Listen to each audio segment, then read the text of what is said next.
জাতীয় সঙ্গীতটা নিয়ে যত কথাই এ পর্যন্ত হয়েছে, এই কথা তো কেউই অস্বীকার করতে পারেন না যে আমাদের বর্তমানে যে জাতীয় সঙ্গীতটি আছে রবীন্দ্রনাথ ঠাকুরের লেখা। এই জাতীয় সঙ্গীত বহু আগে লেখা। এই জাতীয় সঙ্গীত যখন লেখা হয়েছে তখন বাংলাদেশের অস্তিত্ব ছিল না। বাংলাদেশের অস্তিত্বকে মাথায় রেখে জাতীয় সঙ্গীত লেখা হয়নি, এটি অবিভক্ত বাংলাকে উদ্দেশ্য করে বা মিন করে লেখা হয়েছে। অতএব এই জাতীয় সঙ্গীত বাংলাদেশের জাতীয় সঙ্গীত আসলে কিভাবে হয়? এর বাইরে এখানে দেশকে যে মা বলে সম্বোধন করা হয়েছে, এটা হিন্দুদের যে পূজনীয় দেবতাকে তারা মা বলে সম্বোধন করে, সেখান থেকে এসেছে। রবীন্দ্রনাথ নিজে তার বিশ্বাসের জায়গা থেকে সেটি লিখেছেন।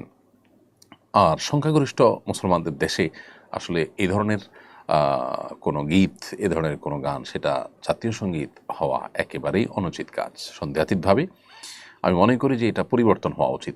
এটা পরিবর্তনের কথা বললেই যারা গেলে রব তোলেন, তাদের কাছে আমাদের বিনীত প্রশ্ন যে এটা কি কোরআন বা হাদিস? এটা কি কোনো ধর্মগ্রন্থ যেটার পরিবর্তন করা যাবে না? একটা রাষ্ট্রের সব কিছুই যদি পরিবর্তন করা যায়, এটা কেন পরিবর্তন করা যাবে না? পৃথিবীর বহু দেশে জাতিসংগীত পরিবর্তন করা হয়েছে, এরকম বহু নজির রয়েছে।